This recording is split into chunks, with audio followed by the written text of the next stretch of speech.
Hollywood silver screen presenting the menu.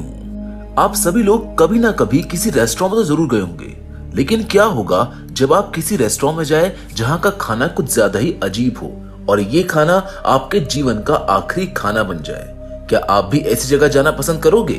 आपको क्या लगता है, क्या आप इस खाने को ट्राई करना चाहोगे? कैसी होगी उन लोगों की सिचुएशन जो ऐसी किसी जगह पर फंस जाएं? इन सभी सवालों के जवाब हमें कहानी में आगे मिलेंगे।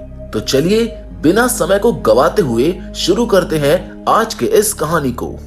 इस कहानी की शुरुआत में हमें यहाँ के मेन कैरेक्टर फूडी टाइलर लेडफोर्ट और उसकी डेट मार्गरेट मिल्स को दिखाया जाता है, जो आज रात किसी स्पेशल इवेंट की बात कर रहे होते हैं। मार्गरेट स्मोक कर रही होती है, जिस पर टाइलर उसको मना करता है और कहता है कि ऐसा करने से उसके टेस्ट बड्स खराब हो जाएंगे और वो आज की नाइट के डिशेस एंजॉय नहीं कर पाएगी। मार्गरेट के लिए वो इवेंट किसी नॉर्मल इवेंट के जैसे ही है, मगर फिर भी वो उसकी बात मानकर स्मोक करना बंद कर देती है। कुछ देर बाद उन्हें लेने एक बोट आती है, जिसको देखकर मार्गरेट पूछती है कि क्या इसमें सभी लोग आ जाएंगे, क्योंकि उसको वो काफी छोटी लग रही थी। जिस पर टाइलर कहता है कि ऐसा कुछ नहीं है, क्योंकि वो बोट केवल 12 मेंबर्स के लिए बनी है, जिसका मतलब है कि आज उस पार्टी में सिर्फ 12 खास लोग ही जा रहे हैं। टाइलर ये भी बताता है कि उस इवेंट में जाने के लिए उन सभी लोगों ने $1250 पर हेड पे किए हैं, यानी कि लगभग 1 लाख रुपए।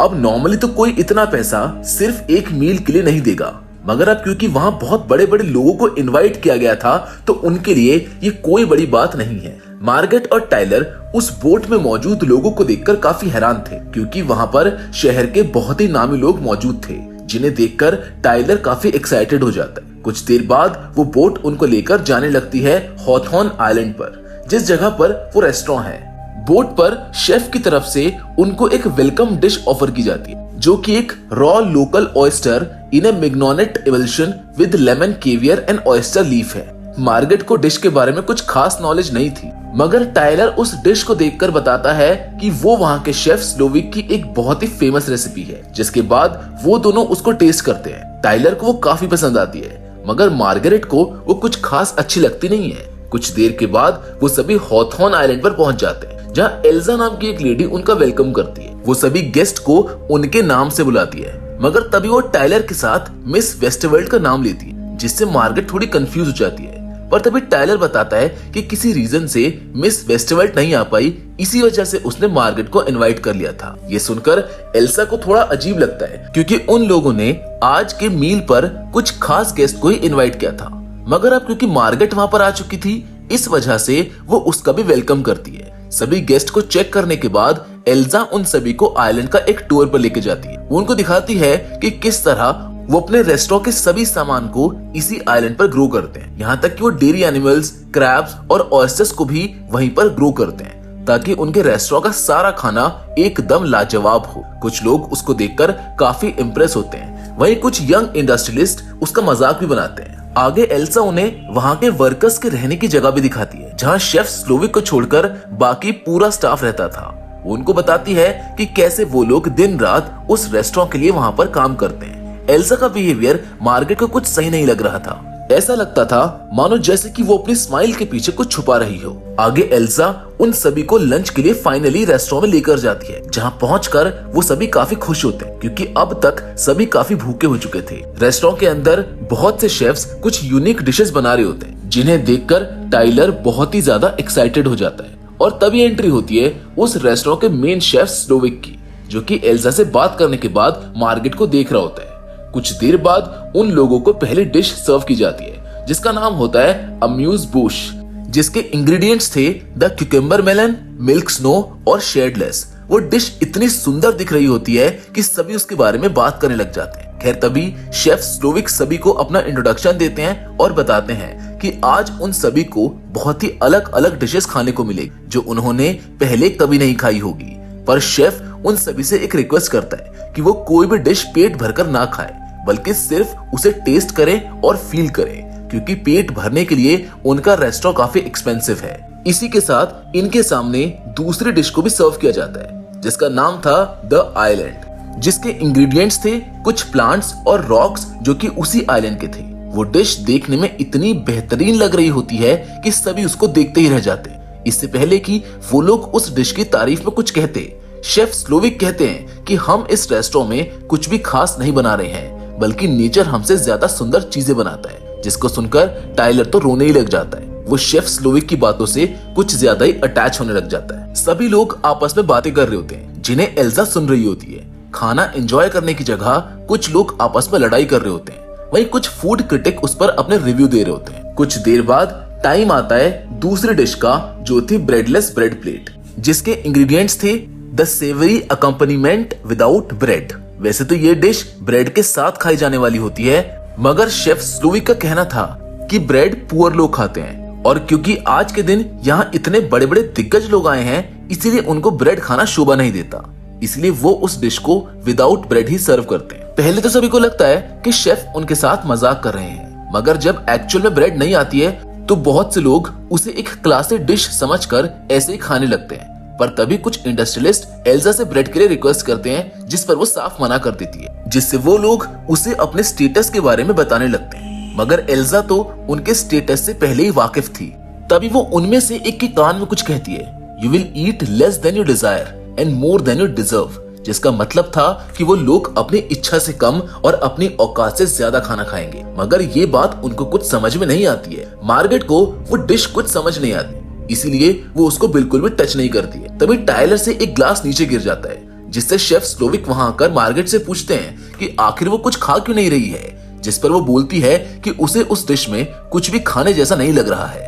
ये सुनकर शेफ उससे वही खाने की रिक्वेस्ट करते हैं, मगर फिर भी वो उसको खाने से मना कर देती है, जिसके बाद वो वहां से चले जाते हैं। टाइलर को मार्गरेट का शेफ स्लोविक से इस तरह से बिहेव करना बिल्कुल भी अच्छा नहीं लग रहा था, जिस पर मार्गरेट उसको कहती है कि अगर उसे उनका खाना अच्छा लग रहा है तो वो खाए, मगर उसको खाने के लिए फोर्स ना करे। कुछ देर बाद शेफ उन्हें उनकी तीसरी डिश सर्व करते हैं, जिसका नाम होता है द मेमोरी। इसके रेफरेंस में शेफ बताते हैं कि ये डिश उन्हें उनकी पास्ट की याद दिलाती है कि जब वो छोटा था तब एक टैको ट्यूसडे की रात उसके डैड ड्रंक होकर घर आए और उसकी मॉम के नेक को टेलीफोन वायर में लपेटकर दबाने लगे, जो देखकर स्लोविक ने उनकी थाइस पर सिजर से हमला कर दिया और अपनी मॉम को बचा लिया। खैर स्टोरी के बाद वो डिश सर्व होती है, जो बनी थी house smoked breast chicken thigh al pastor plus tortillas से। उन टॉर्टिलास पर कुछ इमेजेस बनी हुई थी जो कि उन सभी लोगों से रिलेटेड थी जो वहां पर बैठे हुए थे। उन टॉर्टिलास को देखकर वहां बैठे सभी लोगों के होश उड़ जाते हैं, क्योंकि उनमें उनकी लाइफ के कुछ डार्क सीक्रेट्स थे जिन्हें उन्होंने सारी दुनिया से छुपा कर रखा हुआ था।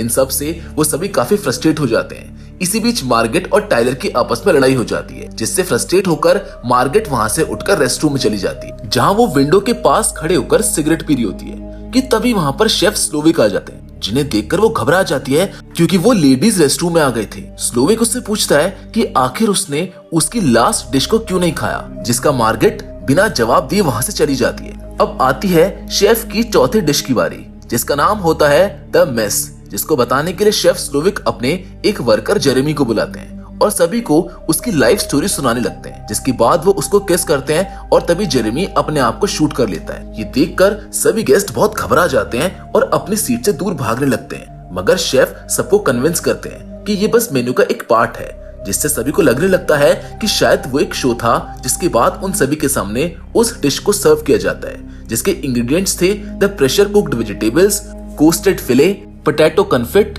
Beef jus, bone marrow with rip Jeremy Loudon, यानी कि वो वर्कर जेरेमी सच में मर चुका था। मील सर्व होते ही स्लोविक सभी को खाने के लिए कहते हैं, जिसके बाद वो अपने वर्कर्स को नेक्स्ट मील प्रिपेयर करने का ऑर्डर दे देता है। ये सब देखकर एक रिच आदमी रिचर्ड अपनी वाइफ एना के साथ वहां से जाने की कोशिश करता है, जिसे एल्जा वहां से जाने नहीं देती और वो लोग सभी के सामने उसके रिंग फिंगर काट देते हैं। ये सब देखकर वहां मौजूद बाकी सभी लोग बहुत ही ज्यादा घबरा जाते हैं और उनको समझ में आ जाता है कि यहाँ पर कोई मजाक नहीं चल रहा है। जिसके बाद एल्जा बाकी सभी लोगों को अपनी सीट्स पर ही बैठे रहने को कहती है और स्लोविक उनको बताता है कि ये सब कुछ उनके मेन्यू का हिस्सा है। यहाँ अब उन सभी को समझ आ चुका था कि वो सभी उस जगह पर फंस चुके हैं और अब उनकी जिंदगी शेफ स्लोविक के हाथ में है, जिससे वो सभी काफी घबरा जाते हैं। तभी स्लोविक मार्गरेट को किचन में बुलाता है, जहां वो उसको बताता है कि उन्होंने ये सब एक प्लान के अकॉर्डिंग किया है, मगर मार्गरेट उसका हिस्सा नहीं है, जिस वजह से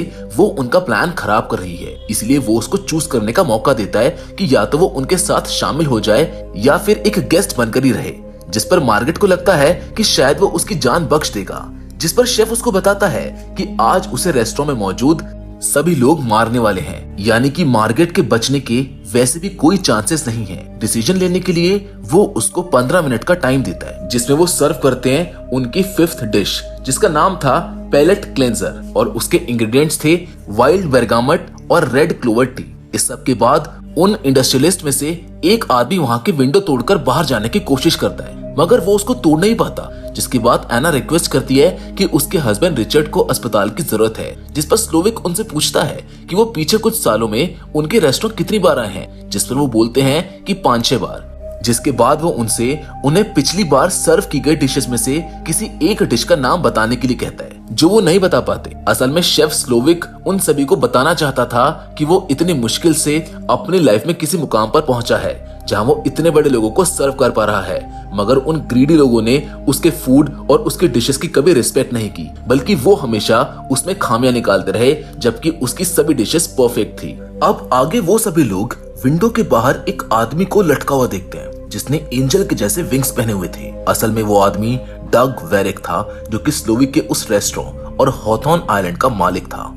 उसको देखकर सभी बहुत ज्यादा डर जाते हैं और उसको रुकने के लिए कहते हैं। वो शेफ स्लोविक को बहुत सा पैसा भी ऑफर करते हैं, मगर एक कलाकार को पैसों की नहीं बल्कि रिस्पेक्ट की जरूरत होती है, और वो लोग ये बात कभी समझ ही नहीं पाए थे। जिसके बाद स्लोविक डग वेरिक को एंजल की तरह पानी में डुबाकर सबके सामने मार डालता है। इसके बाद शेफ मार्गरेट का डिसीजन पूछने के लिए उसको ऑफिस में बुलाता है। वहाँ मार्गरेट उसको बताती है कि वो एक कॉल गर्ल है जो टाइलर के कहने पर यहाँ पर आई है। जिसके बाद शेफ स्लोविक उसको बताता है कि उसे खुशी से किसी के लिए खाना बनाए हुए सालों हो चुके हैं। जिसके बाद वो सभी लोगों को अगले मील के लिए बाहर लेकर जाता है। वहाँ वो अपनी एक और वर्कर कैथरीन केलर को बुलाता है, जो सबको बताती है कि 3 साल पहले शेफ स्लोविक ने उसके साथ फिजिकल होने की कोशिश की थी, मगर उसने मना कर दिया था। जिसके 1 वीक बाद उन्होंने फिर से कोशिश की, मगर उसने फिर से मना कर दिया। जिसके बाद वो शेफ स्लोविक के प्राइवेट पार्ट्स पर सिजर से हमला कर देती है। इन सब के बाद शेफ स्लोविक उनके साथ एक छोटा सा चोर पुलिस का गेम खेलते हैं, जिसमें वो सभी मेल्स को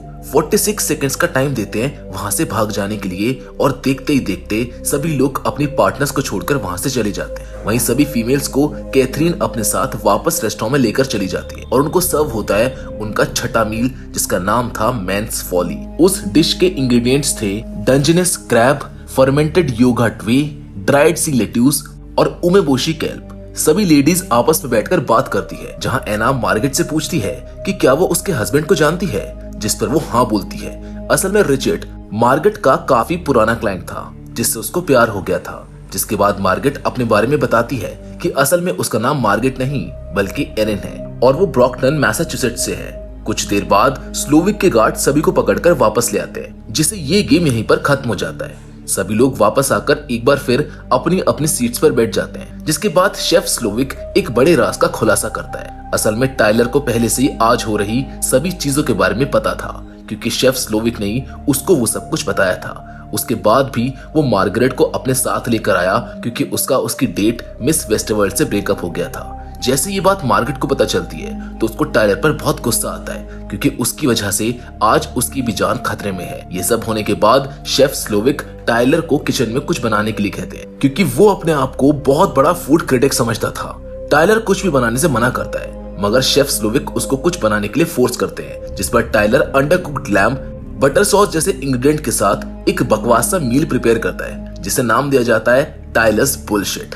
असल में टाइलर कोई फूड क्रिटिक था ही नहीं, क्योंकि गलतियां तो वो निकाल सकता था जिसे खुद कुछ बनाना आता हो। जिसके बाद शेफ स्लोविक टाइलर के कान में कुछ बोलते हैं, जिसको सुनने के बाद वो खुद वहां से चला जाता है। आगे शेफ की फाइनल डिश, जो कि एक डेजर्ट थी, उसको सर्व करने की बारी आती, जिसके लिए उन्हें एक बैरल चाहिए था, जो कि उनके स्मोकर्स हाउस में रखा हुआ था। स्लोविक मार्गरेट को उसको लाने जाने के लिए कहता है, क्योंकि वो भी अब उनमें से ही एक थी। जाते वक्त मार्गरेट को टाइलर की लाश दिखाई देती है, जिसने खुद को एक रूम में हैंग कर लिया था। खैर वो वहां से निकलकर स्मोक हाउस में चली जाती है, जहाँ उसको बैरल के ऊपर एक चाकू मिलता है, जिसे लेकर वो शेफ के पर्सनल वेयर हाउस में घुस जाती है, मगर वहाँ उसका कोई पीछा कर रहा होता है। मार्गरेट को घर के अंदर जाकर एक सिल्वर गेट नजर आता है, जिसे वो खोलने की कोशिश करती है, मगर तभी वहाँ पर एल्जा आ जाती है जो उसके ऊपर अटैक करने लगती है। एल्जा मार्गरेट को मार पाती इससे पहले मार्गरेट से ही सेल्फ डिफेंस में उसका खून हो जाता है, जिसके बाद वो उस सिल्वर गेट के अंदर जाती है। वहां पर उसको शेफ स्लोविक की कुछ पुरानी फोटोज दिखती है, जिसमें वो देखती है कि जब शेफ पहली बार कुक बना था तो वो बहुत खुश था, मगर धीरे धीरे ट्रोल होते होते उनके चेहरे की सारी खुशी गायब हो गई और इसी वजह से उन्होंने अपनी सारी खूबसूरत यादों को उस रूम में बंद करके रखा था। तभी वहां पर मार्गरेट को एक रेडियो मिलता है, जिससे वो हेल्प बुलाने की कोशिश करती है। जबकि वहाँ रेस्टोरेंट में ब्राइस, जो कि एक इंडस्ट्रियलिस्ट था, उसका आज बर्थडे होता है, जिसके लिए शेफ स्पेशल केक लेकर आता है। मगर तभी वहां पर एक बोट आती है, जिससे सबको पता चल जाता है कि मार्गरेट ने किसी को यहाँ पर हेल्प के लिए बुला लिया है।